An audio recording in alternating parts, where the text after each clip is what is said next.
7-7-2013. Three thoughts. The child archetype that they are forever in reference to, that they praise, is none other than that of the archetype of me, that of the self-substance. Though they never and will never affirm this quality of archetype when they see me or when they experience me, for they are the ultimate hypocrites. This great magnanimous man, this towering genius that filled the room, surrounded forever by nothing and by nobody, and by nothingness and by nobodies, in an almost completely constant and perpetual state of condition. Bondage moralists forever affirm and identify with selflessness, virtuousness, benevolence, and so forth, for they are innately and naturally so completely and totally selfish, vicious, malevolent of creation, and so forth. Lordship moralists forever affirm and identify with selfishness, viciousness, malevolence, and so forth, for they are innately and naturally so completely and totally selfless, virtuous, benevolent of creation, and so forth. Their moralities are forever their personas, for they must either defend themselves, the lordship moralists, or hide from themselves, the bondage moralists, over the course of time, from the true nature of which they are ultimately called to their counsel and to their judgment. 7-7-2013.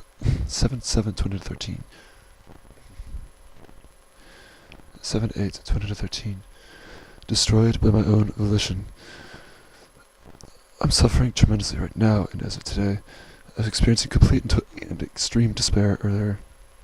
There was absolutely nobody or no one available to even actually speak to with or to be comforted from them.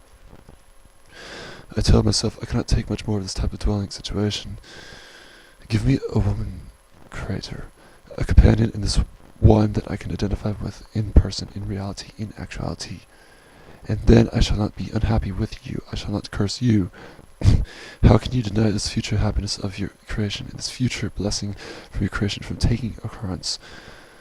I had earlier, I understand, legitimately invoked the Holy Spirit, and then I had immediately sensed this peculiar scent of gasoline, this bad scent as though such abstraction was doused with it, and perhaps already lit into flames and charred of its spirituality.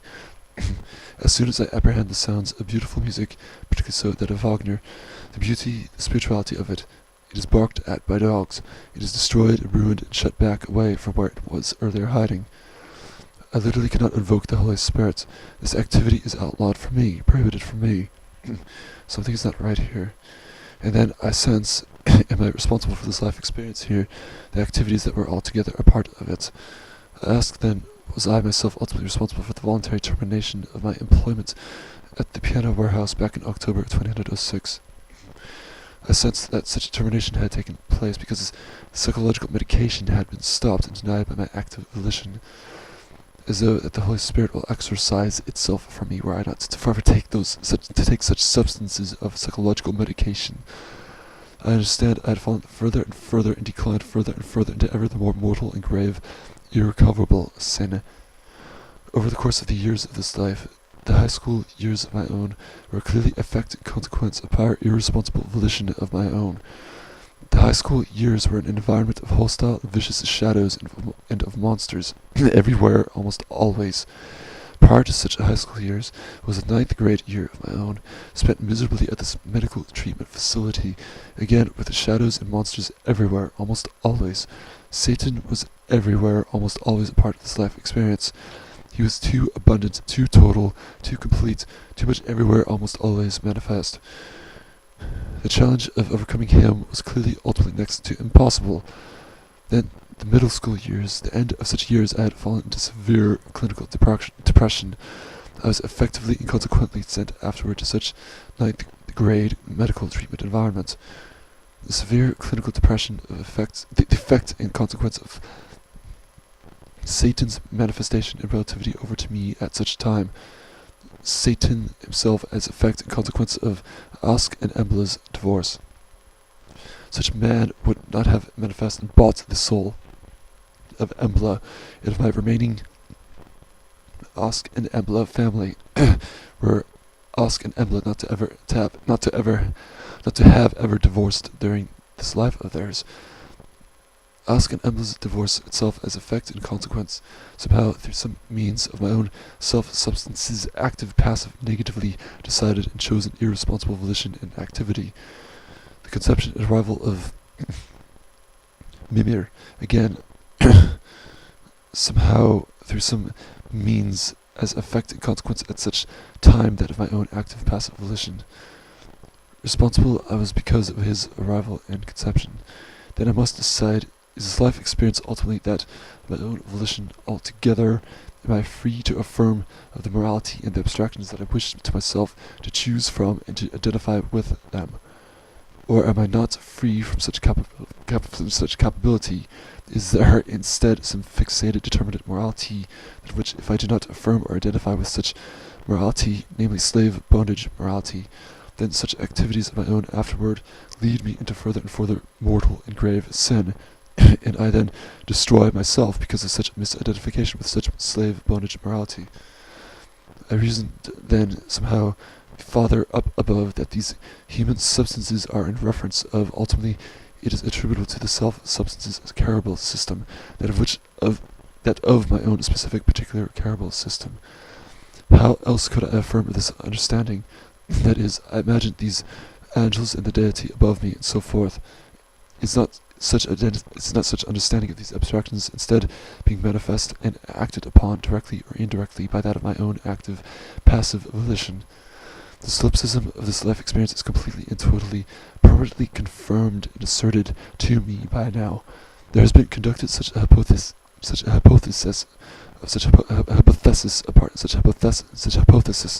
a part of me to myself of literally hundreds, if not then thousands of conducted, experimented examples.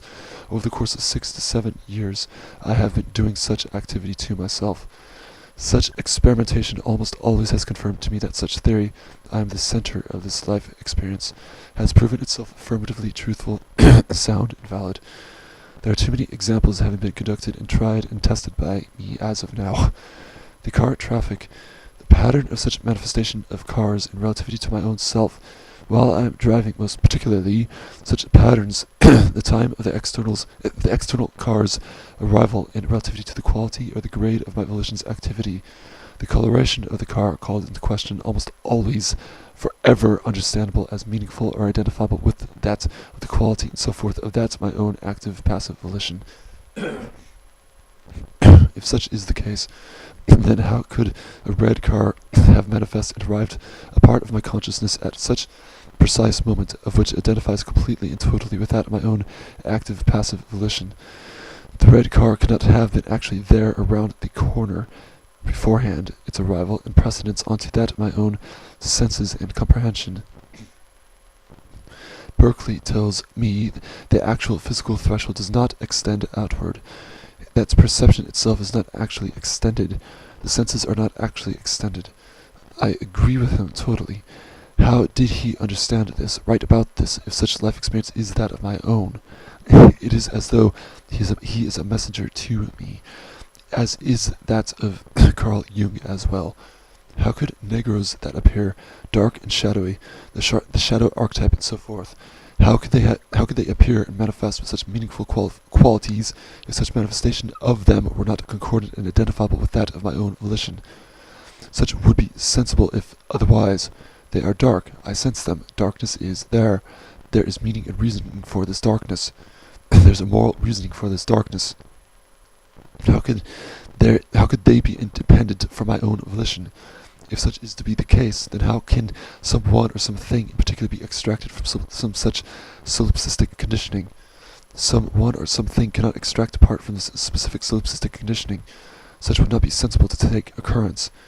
That is, every abstraction, every substantiation, ultimately must be attributable to that of my own volition. There are not exceptions, not substances accepted from this solipsistic mechanism. Somehow, I sense every substance somehow senses my volition, always through that of my own sensation, that of my own volition.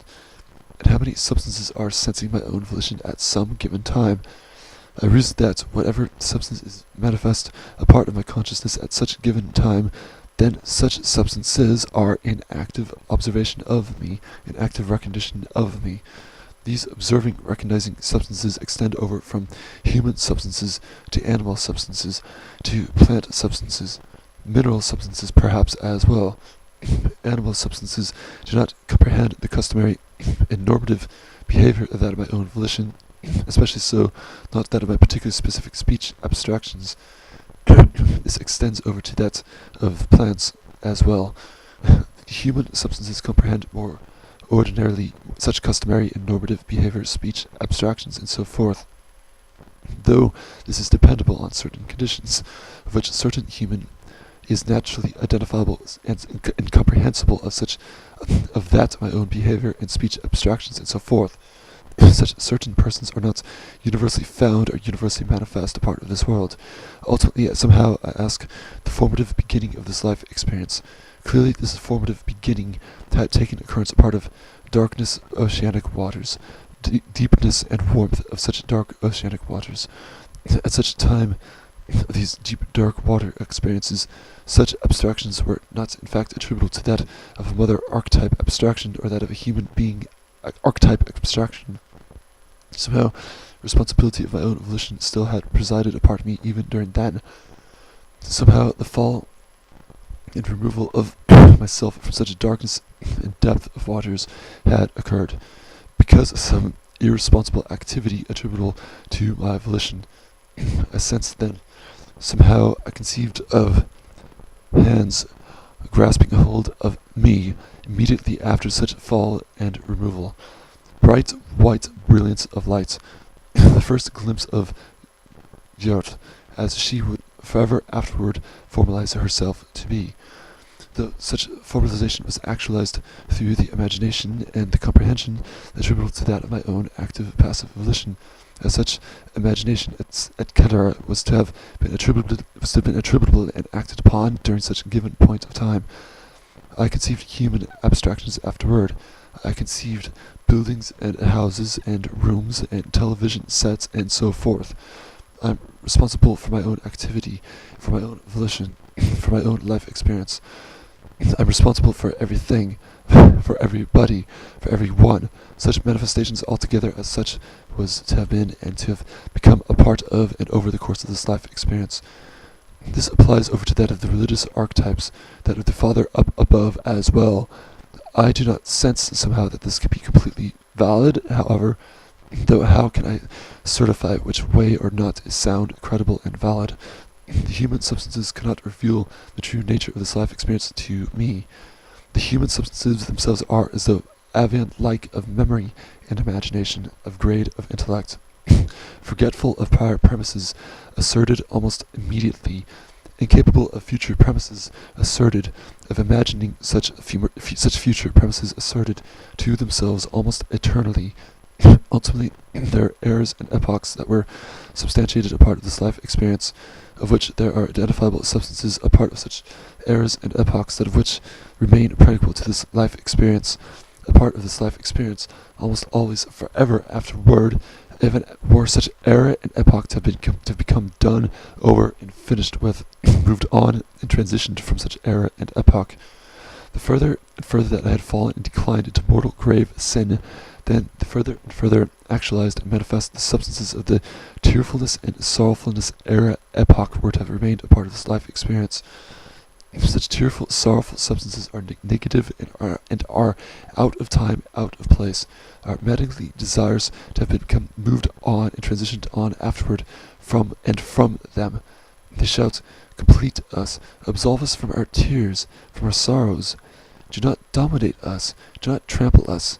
We are weak. Yes, though we like ourselves, what we were during such actualized manifest era epoch, that of which was attributable to us ourselves. Such era epoch it is ultimately over, though it maddeningly remains.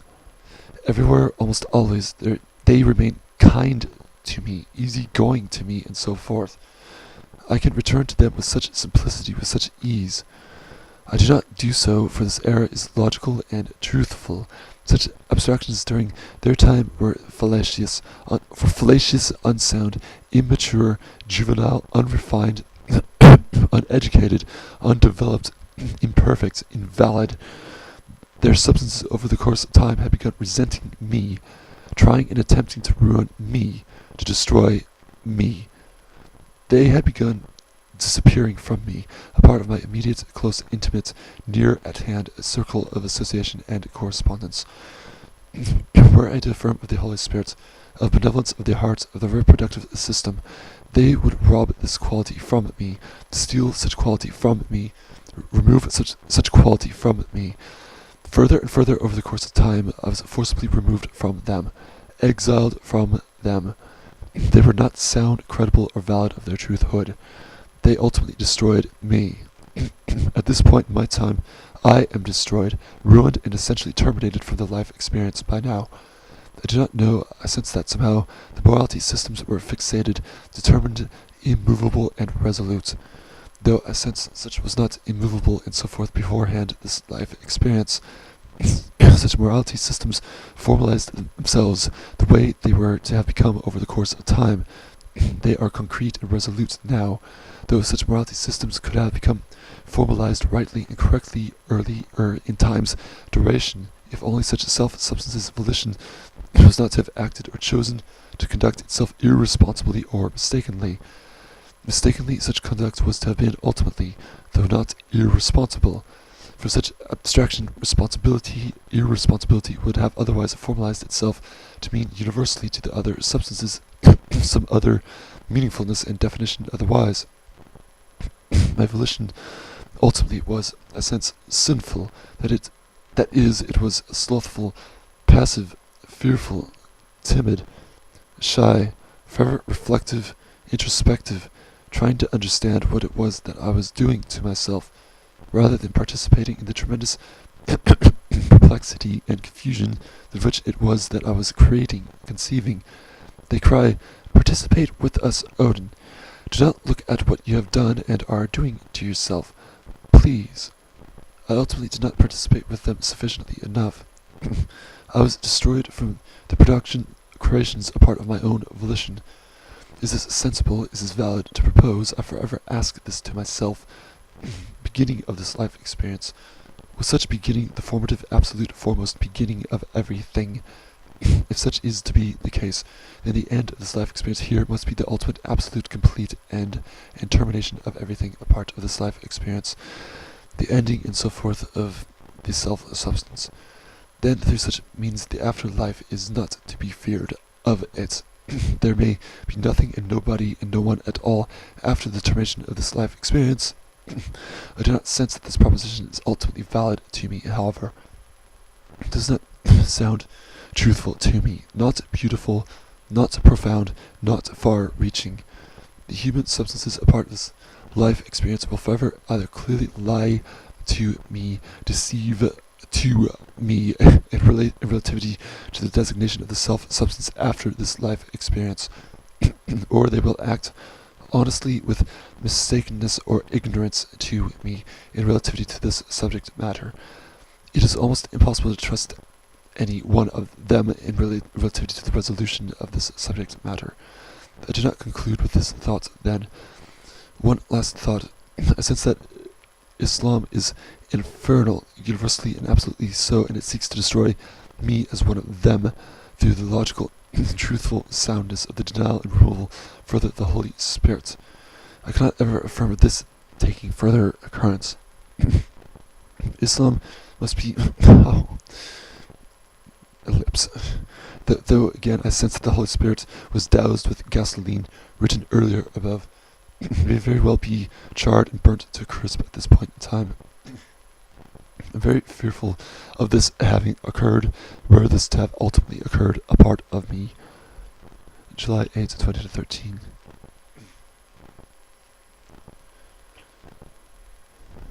July 9, 2013.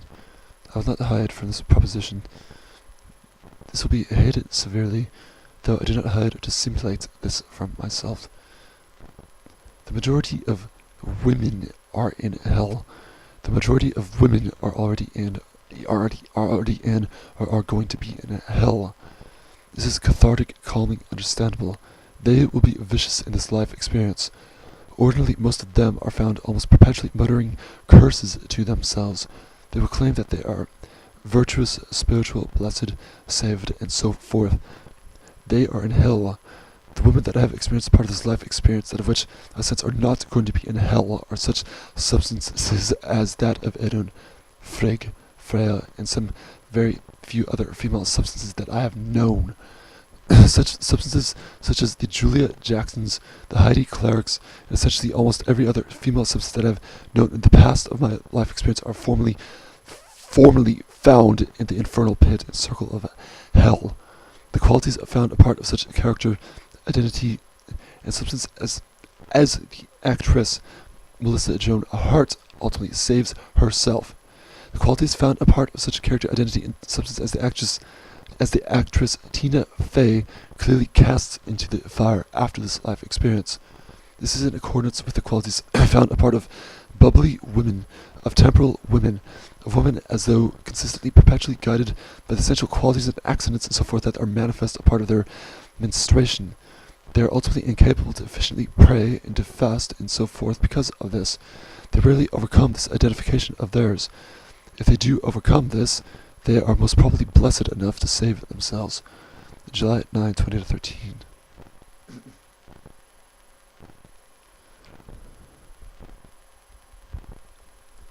Seven, 9, 2013. My day today was not at all good, but I tell myself that what does this bad day of mine today matter? For ultimately tomorrow I shall have obtained this keyboard from Mimir. The keyboard here at my place, quiet of atmosphere, silent of setting. My goodness, I've begun to further realize that a keyboard would be a part of my life, a part of my actual possessions once again. For the first time since that of essentially October of 2007, I'm becoming ever the more excited tonight, anticipating the arrival tomorrow of my Mimir, who here at this place with my new keyboard. Sometime around 10:00 in the morning to 12:00 in the afternoon, I should expect him here at the place with this instrument. I'm getting to see Mimir once again. My word, at last, Mimir in flesh and form. I've not seen this wonderful brother of mine more than once ever since that I have moved here to the Garden of Eden. Rarely at all seen him, even years beforehand. How could such rarity of association with him have been this way? So shameful, such a loss it was over time. Missing out with him and his life a part of me in actual form. I recollect when we were younger, very young children. It was as though we were actually alive and a part of those colorful, formal cause video games that we would play together with them during those wonderful paradise, dreamy days. As though he and we were there in the colorful backgrounds. I would jump up on some rock all to myself, and shout then to Mimir, Mimir, I'm over here. Look at me. Over here. I found this amazing spot. Odin, I see you. Your spot is indeed amazing. Nobody else can understand or comprehend these experiences that he and I had happened across and joyously underwent. Our childhood was indeed so very imaginative, exceedingly imaginative, fantastic. Some of the backgrounds of the video games, the Super Mario World video game comes to mind most strongly. The first game that Mimir and I would ever experience, one that was on the television set, Wolfenstein 3D was the first computer game that we would experience. Though the computer games themselves seemed to me forever haunting and shadowy, less benevolent and angelic than the games that were played by us long ago on the television set. One of the backgrounds of the Super Mario World video game, I remember that during that very age of mine, when I was perhaps 5 years of age, I remember that I would actually imagine the background of some of the phallic-shaped, colorful hills as these strange, peculiar hotel towers, of which the hotel towers themselves were hundreds and hundreds of stories high. Residential they were, and there were countless towers alongside each other, and the residents were comfortably and carelessly and happily removed from their outer world, and dwelling happily and so forth to themselves a part of these hotel towers. A silly thought this is, though I remember when playing the Wolfenstein 3D computer game at that formerly earlier time, the game that is ultimately National Socialist oriented, I would see on the screen a propaganda photograph of the Fuhrer, shouting wrathfully with his open mouth, I had no clue, of course, who he was during that time, and I would imagine that such image was that of some passionate, artistic operatic singer. This memory was a peculiar one to me. There's this computer game that we would all play over time and struggle maddeningly to beat it or to triumph of its ultimate goal. The game, it was called Hugo's House of Horrors. This was a DOS-based computer game from the earlier 1990s, I believe it was. The game was primitive. It was starkly primitive, perfectly silent of sound most of the time. It was chillingly haunting. Of course, accidentally and unintentionally so at times. A part of the game itself, a dog would be found in one of the rooms ventured through. Suddenly, the dog runs up to the character. The computer suddenly blasts this primitive monotone melody. I cannot remember the name of it, though. It was probably Take Me Out to the Ball Game. The character dies almost immediately, and then the game is over and starts up from the beginning afterward, with the frustration of having spent or wasted time on it. I remember experiencing chills and shivers whenever this event would occur, and that I would have to play through it in order to overcome its event. Another computer game that we would play at that truly earlier time, again essentially almost chillingly, was this now very, very mysterious and strangely disappeared game named Escape from Skull Castle. It has disappeared from the public and from the public's memory of it so completely that to this day I still cannot find any information on it, of its whereabouts or of any mention of it, or screenshot photograph, or anything else a part of it at all, not even at all on the Google search engine, as though only Embla and I recollect of its having been once a part of this life experience. This is one example I shall enlist of which a substance simply disappears, subtracts, terminates altogether from the actual physical threshold, never to become manifest again. So mysterious to me that this peculiar activity actually occurs a part of this life experience. July 9, 2013. 7/11/2013. On Constellation. I made you many future recordings of strings and orchestral sounds and so forth. I was contemplating earlier somehow to include baritone operatic singing along with this kind of music. I would do the singing, of course, but I reasoned that I may be capable to do something such as this some day in the perhaps not so very distant future.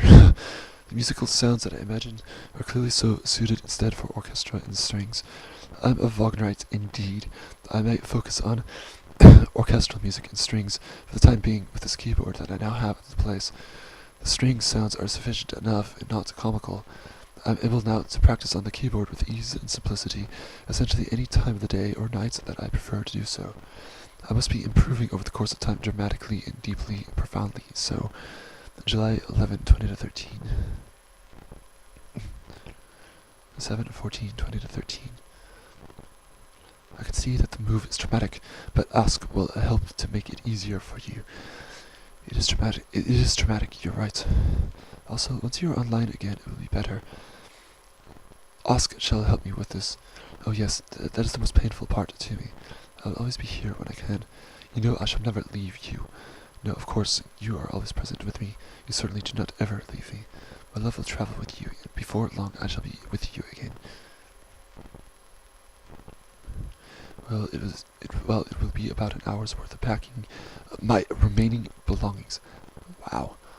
Then about an hour's worth drive to the new place. I'm very excited for you. I hope there are some good people around about you.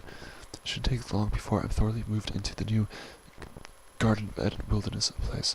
I hope so. You will go for walks and meet them. It is a more populated town. I may blend in more easily with them.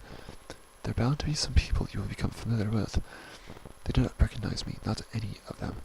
A chat, a good morning. They did not cast judgment over me, negative judgment not at all, with the Garden of Eden wilderness citizens.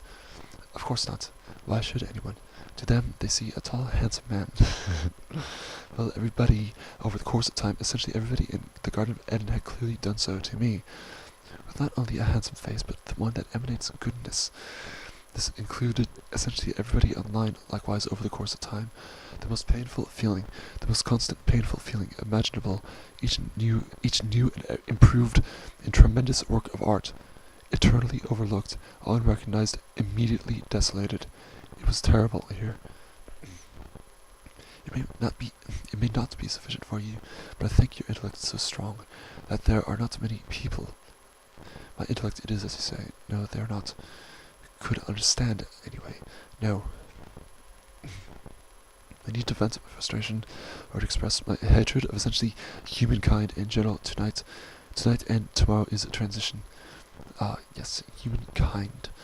Negativity must be purged. These scum. Of course, they are. They are downward. They choose this path.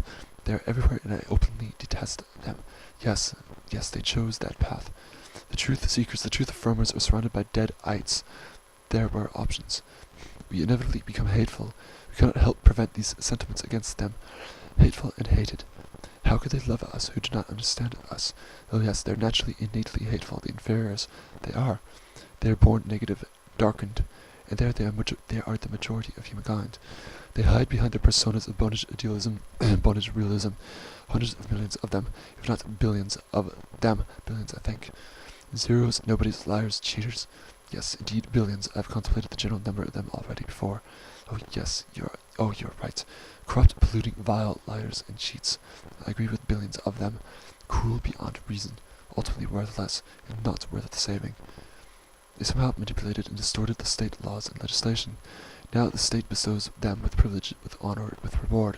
They are surrounding themselves with themselves. They do not obtain punishment for their manifestations, or they do not obtain command against their temptations. Tiresome, completely so over time, it is. So true. Bird-like intellects. Oh, your words are brilliant. Zero memory, zero imagination, them. I love your mind in this state. You're flying, and your words stumble out with the truth. They have nothing. They choose their little morality, pretend to forget the past, pretend to not know the future. Over the course of time, they degrade. They have degraded. Now they present and reveal the results. They are in the final stages, I believe. Never has the world been so dark. Slave morality has been around this life experience for centuries, millennia, and in dominant position, though the bondage idiots of the 19th century were not half as bad as they were some couple of hundred of years later. That is true. Their stupidity is attributable to their puny soul morality. There is no other excuse for this debauchery of theirs. They could strive for the light. Puny soul morality, that's brilliant and so true. They could affirm their elders, their forefathers, ancestors. No, they do not do so. They will not now. They can't. They have lost all bonds or understanding of such things. Yes, we have not. That is why you are so special. No, not you and I, not only a handful of others. So exalted. Yes, it is so strange. Perhaps the God knows this of you, and has bestowed upon you this brilliant intellect and innate understanding. So many of them, they literally do not remember or have knowledge of the life experience as it was. The quality of it, the essence of it, as it was some couple or so decades ago even. Though it does not always make you happy. No, though it does not always make me happy, but I sense such a beauty a part of me. Well, you know the old adage. A fine mind is being crafted by him. Ignorance is bliss. Yes, I know this axiom. We're not happy who know the truth. Those in ignorance are happy now, but will suffer later. Oh, so very true. Knowledge is turmoil and affliction. That's those in ignorance are happy now, but will suffer later. Yes, truth. Yes, cathartic, calming. I believe so. Understandable. Believe it so. Oh yes, it cannot be some other way. But that is why those with knowledge will not suffer such a fate. The knowledgeable suffer now a part of this life experience are rewarded afterward. That is what I believe, yes. The ignorant, resentful fools reward themselves now, suffer eternally later. Yes, that is it. Oh, how pleasurable that is to my ears. Oh, I truly believe it. I always have. Yes, I did not always believe that. We shall be standing in the ruins. I could not comprehend it, confirm of it. When all the rot has perished, we shall enter the new golden age, whatever that may be. Standing in the ruins, yes, though in the afterlife it is we that rejoice. Yes, that is my complete and fervent belief. They perpetually mutter curses to themselves against us. They do, but we shall triumph, not they. They claim that they are saved, blessed, pious, and so forth. They are in hell. Already they are, they just don't know it. They will be eternally reprimanded. They do not sense that God himself is not on their side, not even on the Protestant Christian non-denominational side. Laughable, that is, such words of theirs. Well, to me, yes. Praise him. We are saved if you turn to us. Then afterward look at them burning eternally in his fire for them. Yes, this perspective must be affirmed if against them. The billions of them that curse us, the souls of our own kind must save and preserve holy sentiments for ourselves. We may come at it from a different perspective, but our thoughts are one on this. If there are only a few of us, then we must group together and associate with only ourselves, build and develop our holy sentiments together with ourselves. Yes, truly. For we cannot be completely wicked at the end of our lives, only associate with the like-minded. But it is difficult. In life and on the internet there are those we know to be as we have spoken of. We must know them but not relate to them. Yes, I understand. He is prayed by us for the salvation of our souls. If even one holy sentiment is found preserved a part of us at the end termination of our lives, I understand and sense that if such is so, that we are permitted access into the paradise up above after this life experience. Such a holy sentiment must preserve itself through however many quantities of record, but if but one number of recording, this is necessary, though this is not impossible. Yes. Now the inferiors, they do not preserve pious or benevolent sentiments. I sense this, for they are once born slaves. They are forever and always slaves afterward. They are. Negativity is born, negativity is perished. They can never achieve anything. Right, never. Negativity gives birth to negativity. They assume they do achieve, actually. That is so pitiful. A part of this life experience, they proclaim this. Yes, they are burned. We shall escape this, being not of them. Soaring above the herd, they found their little utopias huddled together with themselves, trying to escape their fate, their destiny. It appears that they are saving themselves, a fatal mistake. Again, negativity is given, negativity is taken. Feed him what he pleases. He takes of what is, nothing of that he gives. You're so bright, it shines from you, Odin. He takes us to his paradise. You need to find those that think like you in real life to have these discussions. They are out there, I know, but where? He takes not what embraces the strategies against themselves. Oh, they must be out there. Of course, they are. I do sense, however, nowhere in California, but linking with them, no, I think California is doomed, from what I read. Yes, linking with them. And oh yes, California is a state of nobodies, clear and simple. Yes, the dark masses overrun it. In fact, the sewage below its state is overflowing. By now. Oh, or will do. Yes, so those you desire to be with must be elsewhere. Precisely symbolic, understandable, must be met elsewhere, yes. And over time I sense more and more strongly that such persons are found ultimately in the United Kingdom. In fact, nowhere found within the United States. Well, maybe Europa too.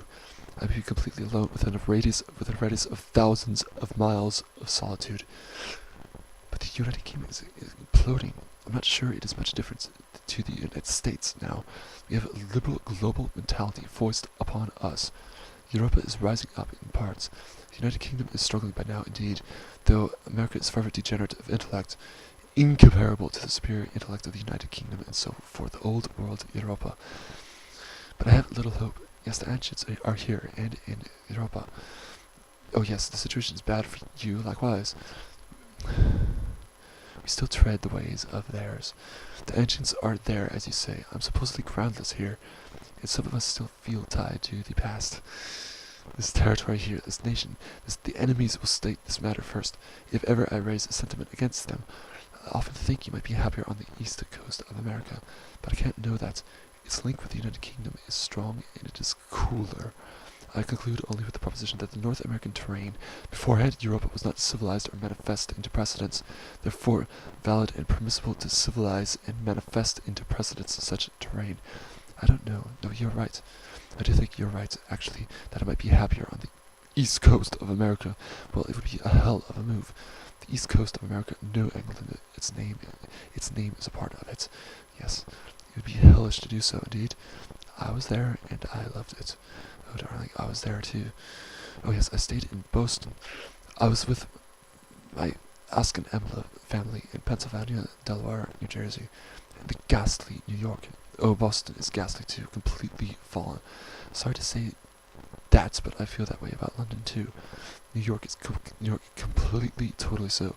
About London, too. Oh, yes, parts of Boston were lovely, very British, but I loved Connecticut. I sense Connecticut. I love Connecticut.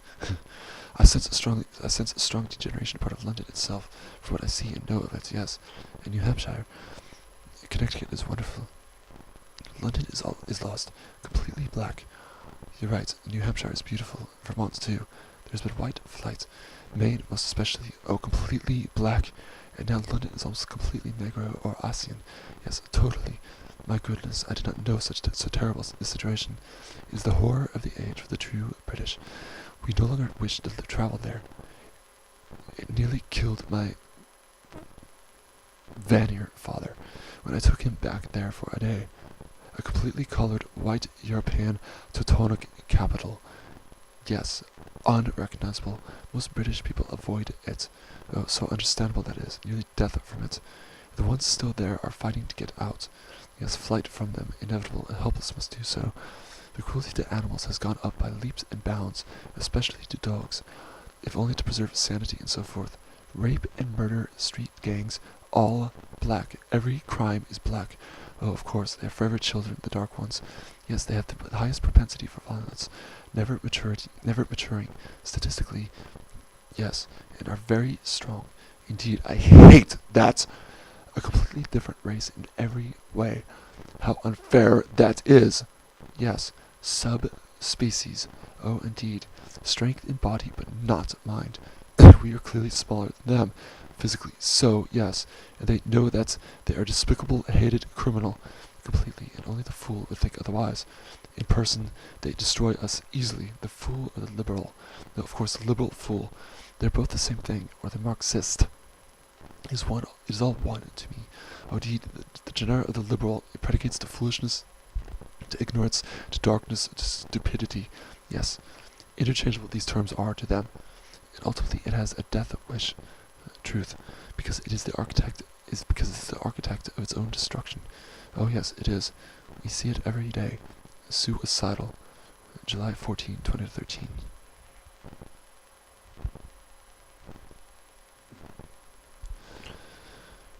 What you are, continued to 7th, 15, 2013.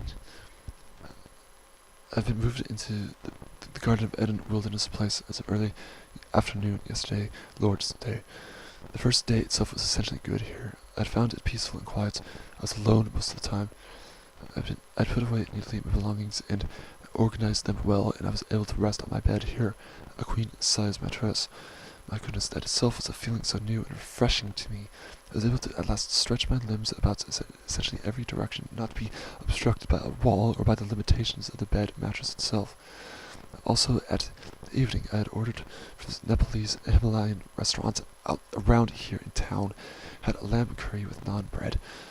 My goodness, I was excited because of such a restaurant being in town. Eden and I loved Indian food when we were together. Then night arrived, and suddenly the atmosphere here changed immediately. The landlord had arrived. It was later at night, and suddenly the atmosphere became exceedingly noisy and disturbing to my senses. I did not like this experience at all.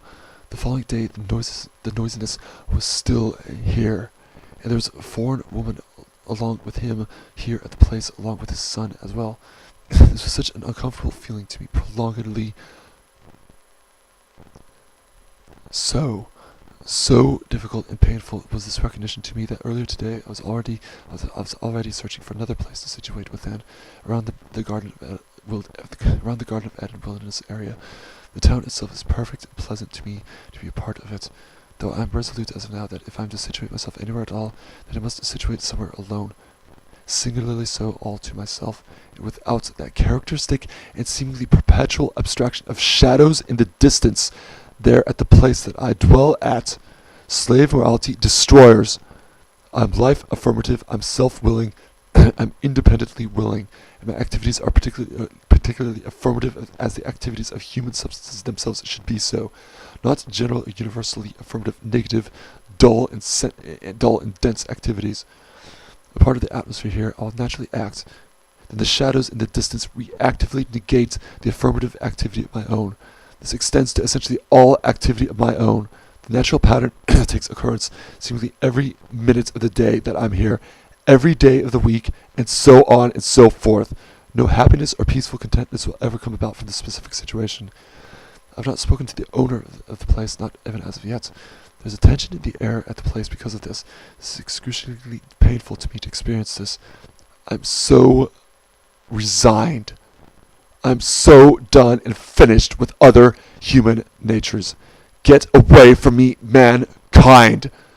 I utter this to myself, this curse of them against me, seemingly perpetually. I'm through with this type of living situation. No roommates a part of me. None at all whatsoever. He must understand this if he wishes his creation to bless him with happiness, to please him with pleasantness. Otherwise he destroys his self-substance creation. Were he benevolent and loving, he would not destroy me, he would situate me rightly, with the better opportunity to reward everybody at the end. To reward himself, of course. I was able to come close to acquiring another place as of earlier today. I had come across 2 options of studio cottages, each going for an affordable price to me, though they were of course taken and unavailable already. The son of his here was playing Abomination earlier this evening just outside my window. My word, that was infuriating to me, having to experience it situated at a place with some other person here that actually intends to affirm that kind of mechanical degeneration. Earlier I was indecisive whether or not that I wanted to stay here at this place. Ultimately, I'm decided to move as soon as possible into at last, for the first time in my life, a one-bedroom apartment or a studio cottage. My Von Freed, my freedom from that seemingly perpetual madness. I will fight against the selections that the Father up above will expectantly, poorly, and barely give me in order to find a permissible and available one-bedroom place for me to move into it. I'm angry on your behalf. This won't do at all. You have to get out at the first available opportunity. This is appalling. Oh, you're so right indeed. Appalling. Rap music under your window. Final. None of that nonsense.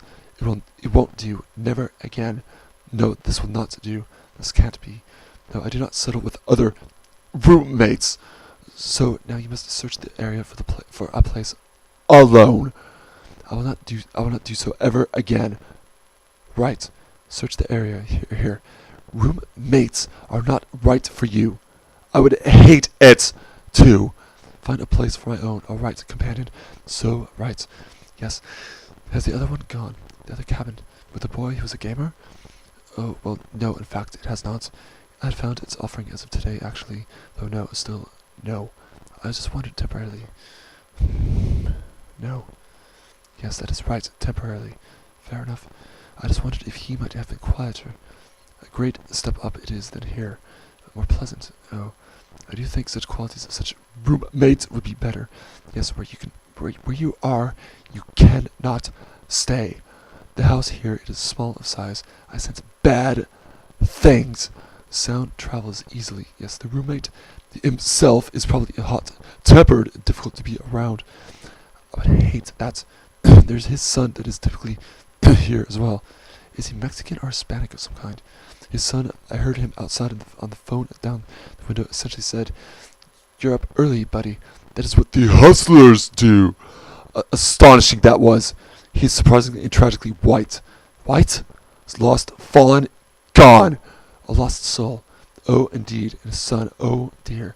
This is regarding his son. Tattoos, a criminal class, the underclass. The father is better, though I cannot tolerate dwelling with another man. He's probably imposing. Sorry I'm so British about these things. Unfair, unnecessary to me. Oh, but of course, you are right, Frigg. Well, our class system makes the world smile. So, of course, I'm thinking along those lines.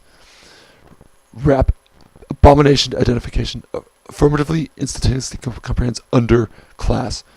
To us, he would be the underclass. Oh, yes. Oh, of course. Appalling for you. Terrible. It is. This is the Garden of Eden wilderness. This is coniferous, mountainous, fatherly, wise climate. Well, steel yourself. Unacceptable otherwise. We'll find somewhere else.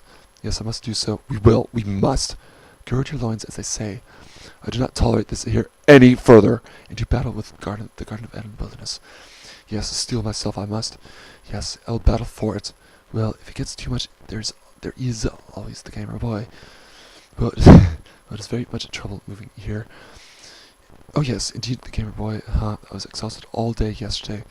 Yes, it is trouble, but this is the journey you must take to find your perfect place. After climbing all the porch stairs, the house stairs with so many of my boxes and so forth. Oh, the journey I must take, so true, dearest. It must have been exhausting. What did Ask think? This is suffering and affliction in order to obtain the right one for me. Ask, I understand he did not even like this place here, in fact, no. Oh, well then. It is shabby too, I'm under maintenance. He is right. Since the owner does not care so much for the place. He is right, always. And perhaps that means he will help you again to get out of there. I listened to him. He says his negativity attributable to this place. He is a good man, and he is right. He will help me again, of course. I sense it from here. It is going to be exhausting. It is going to be exhausting moving my belongings out of here. He won't be surprised that you will want to leave so soon. Though I will be throwing away things. No, I do not think so. He senses this.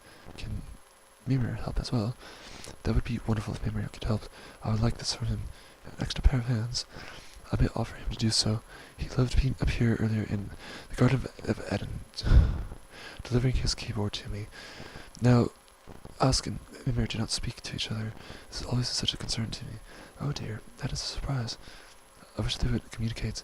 The entire Ask and Emila family, that they would do so together and loving. Indeed.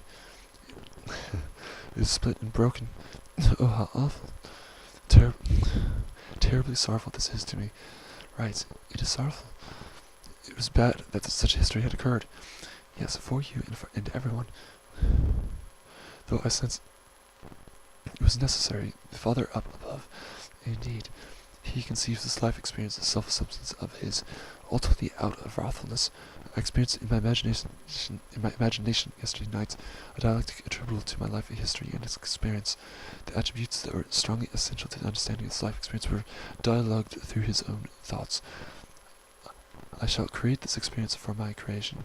I shall create that experience for him. Let me see how he reacts to this. I wish to destroy him. He does not please me, and so forth. So things are playing on your mind here already. This is not good. Oh yes, things are so. I had hoped that this place might bring you peace. Well, it still can. Well, the town itself does. Yes, when you find the right dwelling, the place here. No, I think you must be alone. Oh, you're so right, and yet you crave human contact. Well, human contact, this is understandable. The right to human contact, of course. Therefore, companionship is vital to me. Yes, human solitude at first. Dwelling alone. Yes, so first we must find you a place alone. Then scouting around over time for the right companion. Yet first, yes, alone, and this is possible to do so. Yes, then comes the town. You like it, a decent community. The Garden of Eden wilderness I like, yes.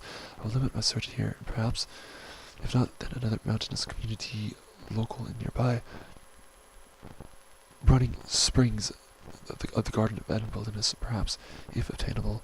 A step down, yes, but around that area is good for your mind. Though it is still formal, cause the town itself, around the big bare Garden of Eden wilderness area, yes. I think you must grasp the nettle. Start looking as soon as possible. Perhaps if like Tahoe, then I must wait on this until some years later. Grasp the nettle, perhaps strike immediately, act swiftly. That's right. Oh, you're adorable, love. I love these phrases from you. But yes, it comes from the Romans when they were here in Britain. They used to beat themselves with stinging nettles. As soon as possible, I must do so. Find the right other place for me. Nettles. Are these sticks, rods, prods? So it means it is an unpleasant task, but it must be done and done quickly. Nettles are plants, and you can make tea from them. Oh yes, I see plants, tea from them. They have leaves with hundreds of stingers on them. Right, like thorns. They hurt like hell if you touch them. Understandable. Actually, leave a sting in you. Must grasp the nettle. Yes, suffer and afflict, if in order to overcome prior travesty. Yes, suffer in order to feel better. July 15, 20 to 13.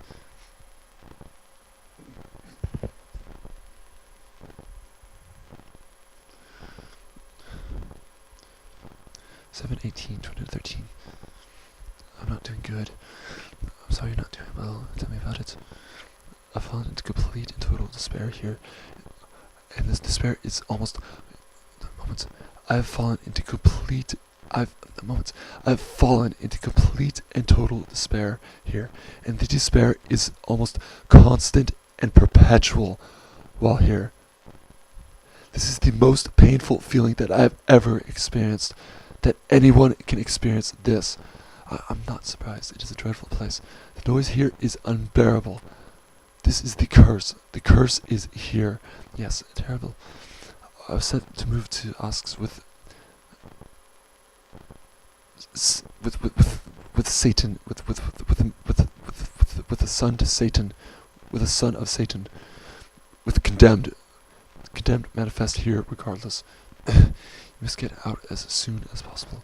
The internet connection is severely unreliable and it is slow. Everything is bad there. I'll use 1 minute of it, then it routinely disconnects for 5 or so minutes. I had to wait one time for up to 20 minutes just for the connection to come back again. So frustrating. Also, I've written these words earlier. Essentially zero friendship, very little family relationship, essentially zero intellectual association stimulation, essentially zero companionship, very little, essentially zero monetary income, completely negative household situation, completely negative community situation, completely negative relationship to the creator, forever and eternally the center of the life experience, forever and eternally observed, watched, recorded, judged naturally negatively by each of the animate substances guardians up above and beyond the actual physical threshold. No future prospect of any improvement, hope of recovery at all whatsoever for possibly decades to come in relativity to any of the aforementioned categories. I'm running out of everything. The goods, the rewards are exceedingly few in number. No, there is nothing good at the moment. I'll be resigned hopelessly on my bed, crying to the Creator. I'm begging for him to stop punishing me. He rewards me for short-lived moments, then the punishment begins ensuing.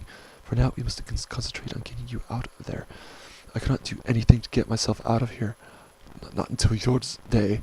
I'm becoming permanently damaged because of him, because of this. I'm extremely afraid of what becomes of me soon enough. Keep looking towards the artist day. Hold on, it's not forever. You will soon have this as a bad memory, one we look back on and shudder over. You are stronger than you think. You can fight all this darkness. We shall do so. Have this memory as such. We shall. Of course that I'm strong, but a memory it will be and nothing more. I'm turning into Satan. You're not in prison, unable to escape. You can escape and you're not a bit like Satan. You must believe me. Ultimately, I'm not at all like him. Because it is true. No, you are God. God will not turn me, God, into Satan. Odin is strong in independence. Oh, so very strong of will, handsome and tall. Absolutely. and better than others. Perfect words. When he walks, he looks superior. Oh, indeed he does. He looks stunning, and his brain is stunning too. Of course, yes. So all in all, he is blessed. Far more blessed than the others. Yes, you're far above them all, Odin. I'm speaking how I feel, and what I know to be true. This is but a temporary blip. I'm afraid of this truth, to sense this truth. Temporary this is. The gamer boy, he cannot be bad. How could he be? I do not reason so. From your description, I do not think so. He will grant me this move to his place, unmentioned, uttered, name withheld, place. Will he? I not. I think gamers are quiet. I had one living with me for a while. Yes, in name withheld is quiet. He is very quiet. Yes, that is all you can ask. I think he sounds decent. Yes, he is nerdy. He doubtlessly uses the internet. For the speed of it there at his place, I should be content to use it. Yes, nerdy is good, and the internet must be good. I agree. A quiet sound, agreeable to the ears, if it were there to be sound. I'm hoping for this, praying for this. Know this, that I am. How else can I pray for this? I think this will be the case. Nerdy is laughed at by many, but nerdy means more of a brain than the underclass you are living with. Yes, nerdy is better, far better than this degeneration here. Complete step down this was. If you can actually speak a few decent words to him each morning, and he to you, and then let each other alone, then that is a better life. Yes, where you are now is disgusting and unworthy of you. A better life, that is. Yes. Yes. Is it noisy there now? It's quiet here now. Do you have difficulty sleeping there? I do, yes. I'm awoken every morning by them. God, that's awful. When this occurs, extreme despair is experienced by me. I have a feeling name withheld's place would be a heaven compared to this. I'm extremely tired, extremely desperate for sleep. Oh, you do? I really hope so. Heaven compared to this must be so. I think it will be. I'm completely exhausted always now while here. He is no head-bashing rapper. I wake up exhausted. I go to bed exhausted. It is a mind-dementing feeling. No, he is not. Name withheld. No, I think even if he is temporary, he will still be better. You can gather your thoughts there. Even if temporary, yes. And decide what you're going to do. Oh yes, I will do so. And where you're going to go. From there, you can plan things. Yes, what to do and where to go from there. Yes, and without a rush. Exactly. So hold on. This won't last. Okay, I will. 3 more complete days of this. It is as though I never knew you, Adam. He, Yahweh, Yahweh, will have said to me, I, Adam, at the end. I am always honest. Honesty is best, and I evoke understanding always when I speak. I will tell them essentially what my affliction here was. The landlord is the only one that needs to know about me leaving.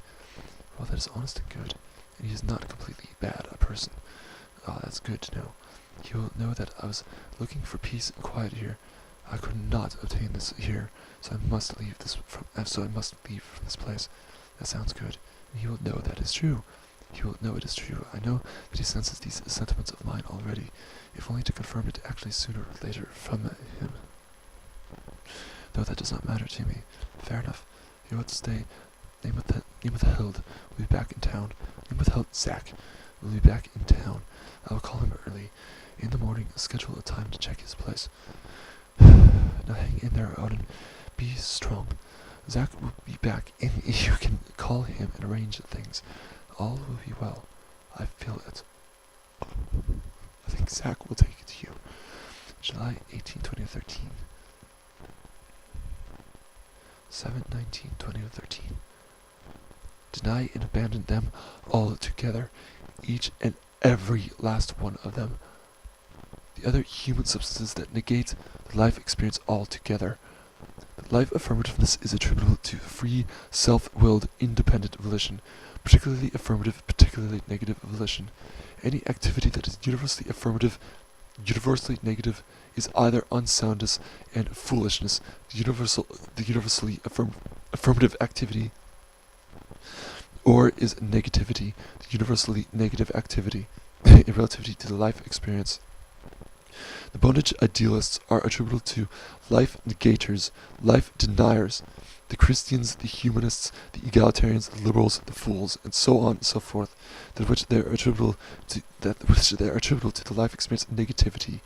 The lordship idealists, lordship realists, naturally and innately affirm and identify with great, rich, and wealthy volitions. This covers great, rich, and wealthy qualities of the substance's volition, such and such relationships of the substance's volition, great, rich, and wealthy activities, passions and intentions, values and ideals, and lives that of which are great, rich, and wealthy altogether. In order for the volition to manifest life affirmativeness, the volition itself must act and practice particularly affirmative, particularly negative activity or passion, and so forth. As soon as a universally negative, universally affirmative, the latter defined as unsound, invalid, or foolish, judgment is sensed or perceptible to us, the life affirmers, then such judgment is negated or is going to be sensibly negated by the life affirmers. Otherwise, the small, poor, and barren of volition substances gain or obtain a small and little victory over what is eternally destined and desired to cultivate, thrive, flourish into triumph. The Creator has clearly deteriorated and degenerated his course of the life experience at this point in time.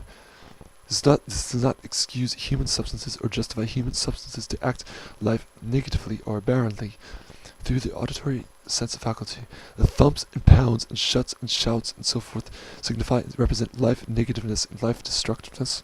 The substances that willingly and voluntarily manifest such sounds to whatever else substances auditory sense faculty are destroyed at the end and are burned in the hell fire. The life negators that are small, poor, and barren of identity. Such substances only react in relativity to the life affirmers. The life affirmers themselves are great, rich, and wealthy of identity. A part of the life affirmers rests and presides the soul, for they are the positive ones and contain a substantial essence a part of them.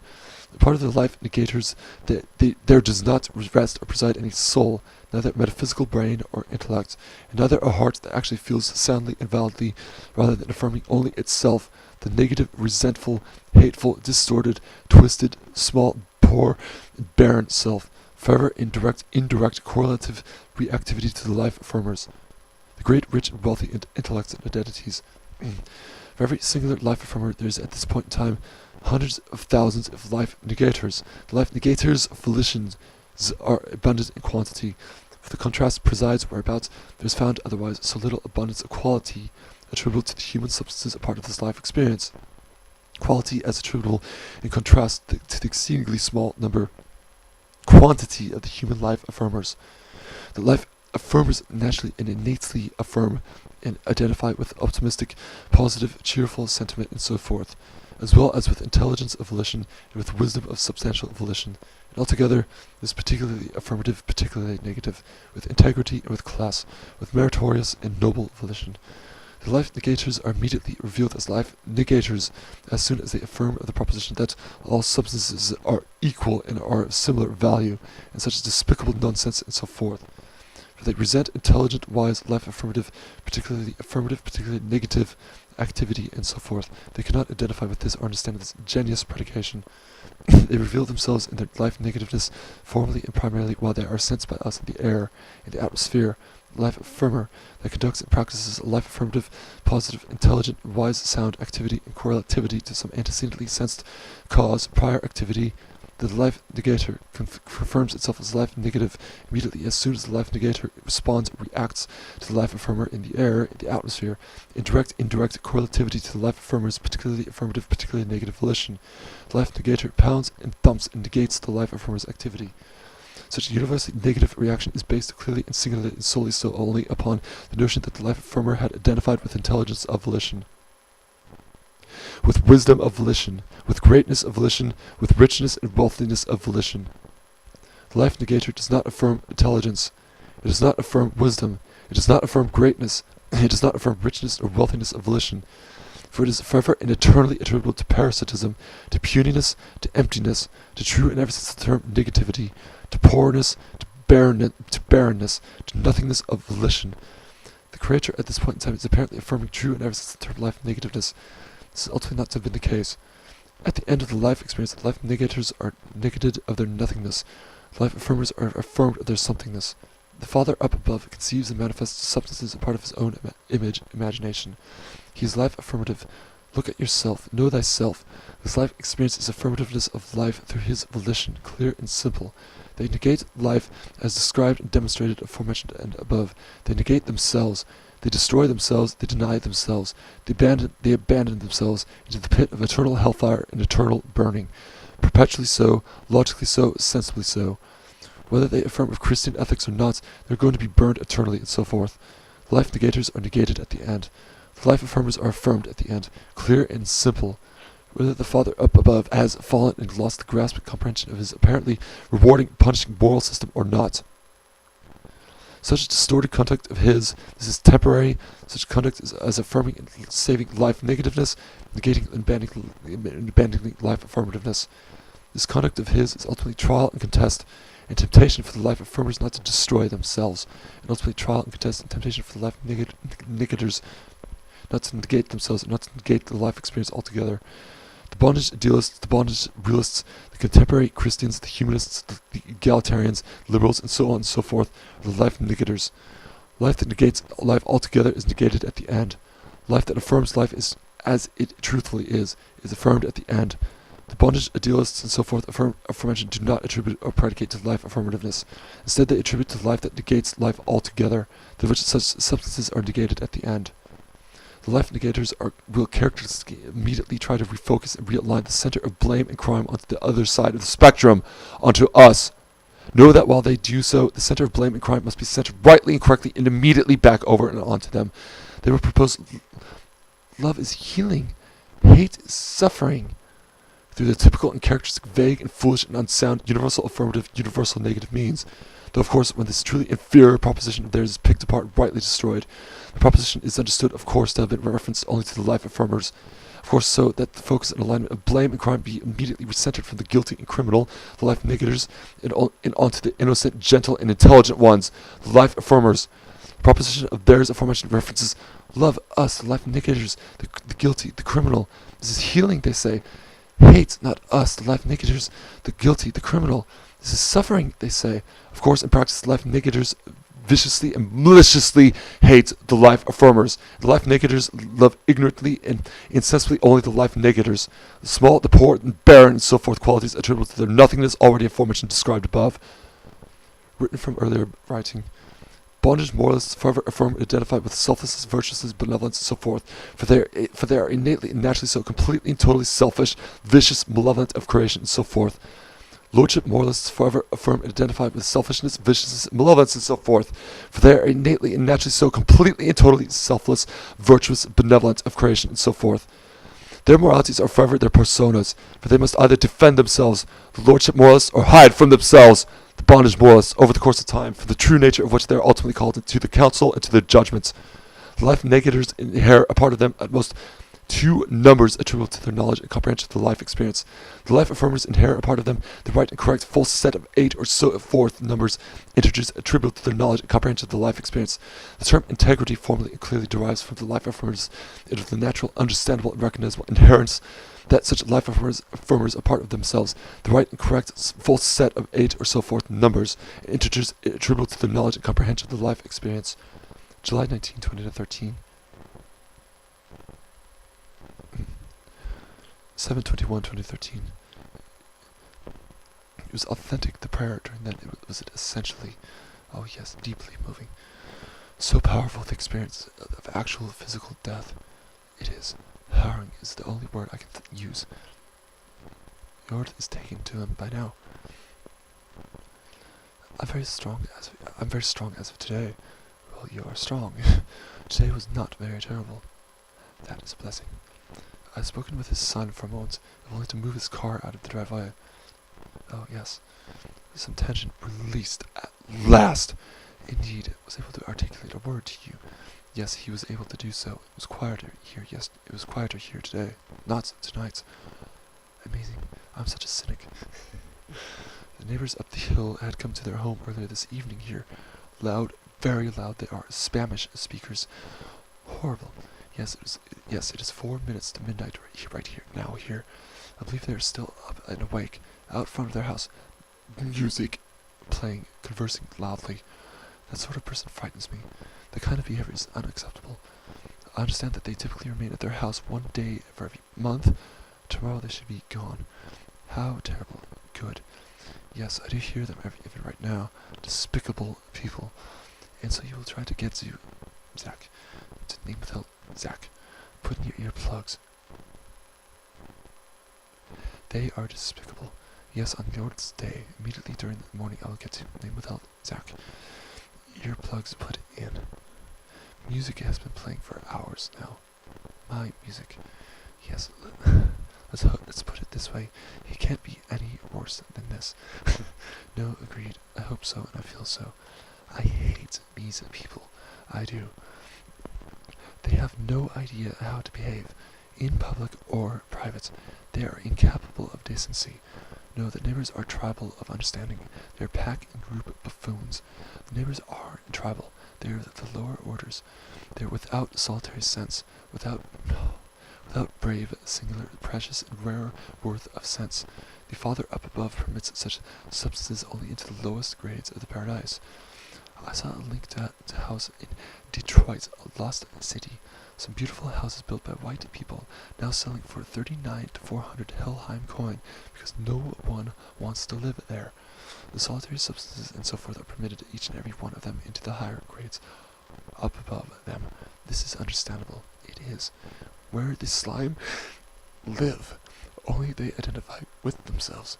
We leave that from them and breathe the pristine and fresh air away from them. Of course, we are running out of breathing room almost completely as of now. We are Faust. We are solitary metaphysicians. Ultimately, this is one of our archetypes. As you say, they are slime. The grocery stores are the grocery stores are closing there because they can't find anyone not on drugs. Thank God, we do live and breathe pristine air. Natural and understandable it is. Our climate is expansive and courageous. Our intellect is expansive and courageous likewise. But yes, the air is running out. Right, pristine air is necessary to us. We are not down there with them where the dust gathers and so forth. We are flighty and winged, our intellects. We are soaring without them. Where the dust gathers, that is so good.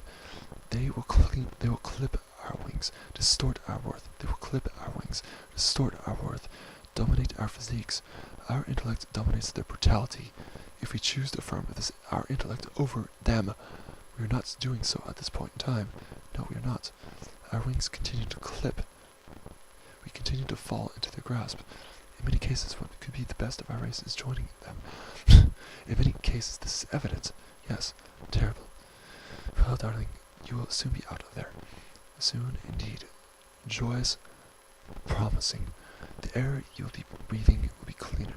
And name without Zach, I have hopes that while you are there, he will actually speak to you. Indeed, and name without Zach will be fine. I feel this about him. Yes, I think such will be or should be the case with him. I will settle there for a time, yes. Utilize essentially unlimited time there and subsequently acquire the right place for me. It is the quiet and better place to be while you find the right place. Oh, you're right, darling. I'll ultimately be alone for a time afterward in his place. Let's hope the internet connection is better. If he is a gamer, then I'm betting it's good. I'm supposing such is going to be the case. So you'll be alone there. He won't be living there as a roommate. No, I mentioned to you I'll ultimately be alone afterward. Name withheld Zach's place. After having relocated from his place, name withheld Zach will probably be there for some time by reason. Oh, sorry, I understand what you meant. Yes, I see. Yes, darling. Afterwards, in your next place, you will be alone. After that I've relocated away from name withheld Zach's place, and I'm alone for a time and I'm searching for the right physical companion for me. This is a fundamental to the life affirmativeness of the human substances. What if you really hit it off with name withheld Zach? I mean, what if you really get on? Would you still move? Yes, you need to move to find a life partner. Well, I may preside there more prolongedly, otherwise, if so, he has to find a life partner. Indeed. Yes, and they are out there despite your doubts. I cannot preserve my eyes, my thoughts on the Creator, and so forth permanently. The world is a big place, and there is someone waiting for you. Yes, I feel in reason that I may have exhausted my own supply of metaphysical speculation, written record, and so forth by now. There's not much further supply preserved apart of me to demonstrate or discover for the others or for anybody else here. While you're living on this earth, you must be of this earth, and live according to your own principles. That is somewhat truthful. My own principles must align with truthhood, of course. Exactly. I acquire this truthhood through strong sensitivity attributable to environmental reactions and so forth, and correlativity to my own volition. The truthhood reveals itself, its direction and so forth, to me over the course of time. That's right, Odin. And ultimately I sense that at this point in time, he is furious to get my thoughts and so forth off of him. Well, then direct your thoughts elsewhere, at least off of him, I, through resentment or scorn against him, I, on to good things here, without ever forgetting the up above. The good things include that of companionship. They do. Yes, he, I, will be contemplated always by me. A companion is so desirable for you now, but I must contemplate him, I, happily and authentically bless him, I. It is, I think, she must essentially identify with me, with my character and so forth. I do not reason that a compromise with her is wise or sound. Call that not a major compromise. Well, you had Eden once. There will be other Edens and even more suited to you. I do not wish for another Eden, no. Know this of me, please. Oh, very well. There must be derivatives of Frigg out there. Ah, yes, I understand. Well, I know there are. Frigg is material cause. Eden was efficient cause drives me mad. Right. It is true of the slave bondage morality. Material cause is not, neither is of course formal cause. Well, perhaps an older woman is more suited to you. Only by 5 years, maybe. Right, I will remember these words. Only by 5 years. Well, maybe this is better for you. I tell you that it is. Someone more mature and intelligent, indeed, as well as understanding and compassionate. She must have a part of her that reactionary spirit, such against the modern world. She must be in revolt to this modern world. I agree wholeheartedly with that sentiment. If such is the case, a part of her, then she is clearly and naturally identifiable with lordship of master morality. She must be against all we hate and know to be false. The modern world, hatred against it, and so forth, naturally strengthens the character and intellect. Right, naturally against darkness, legitimately against it. It does, and that is why an older woman has had more time to acquire such knowledge and depths. She must have artistic training and proficiency. Indeed, woman herself takes decades longer to mature than man himself. Yes, that would be good. However, in the artistic world, most people are liberals. That is true, though were she pianistic. But there's always the exception. I'm artistic. The keyboard itself, the nature of the keys, a proficiency that naturally heightens the intellect above slave morality and so forth. Pianistic is different and to be preferred by you, I think. I agree with you there. Preferred, yes, though not ultimately singularly preferred, no. Not singularly, no. I do like the painting abstraction. Perhaps both. This is beautiful, and she sees beautiful visions. Yes, it puts her above the groundlings. I see myself as identifiable with this so profoundly. You are, yes, above them. I love the expression, the groundlings. It comes from Shakespeare. The family relations must have been strong. That is, the father archetype must have been respected by her, strongly respected by her, whether through the mother herself representing such qualities or the father. They were the people who sat on the foot of the stage and threw nutshells and brought in tomatoes at the actors. They were the scum. Listen to me going on. Toughness, hardness, and severity. When you're selecting your life partner. Oh, you're right. I hear your words, darling. She should like Shakespeare too. Well, she should identify with Shakespeare's themselves, as well as the man himself, of course. Yes, indeed. Though I do not draw the limitation here. There must be no limitations. Insofar as the essence is upright and soaring. A woman right for you can have many qualities. Though indeed, of course, she may. I praise the quality of coldness, a part of her. Coldness is good. She is austere and mature. That's it. Intellectual. And were she sentimental, then rightly sentimental. Not temporal or effervescent. Sentimental is good, but but only good where it is warranted. To imagine the right woman to be such a tremendous thought. It is a tremendous thought. Yes, right, where it is warranted, as you say. July 21, 2013.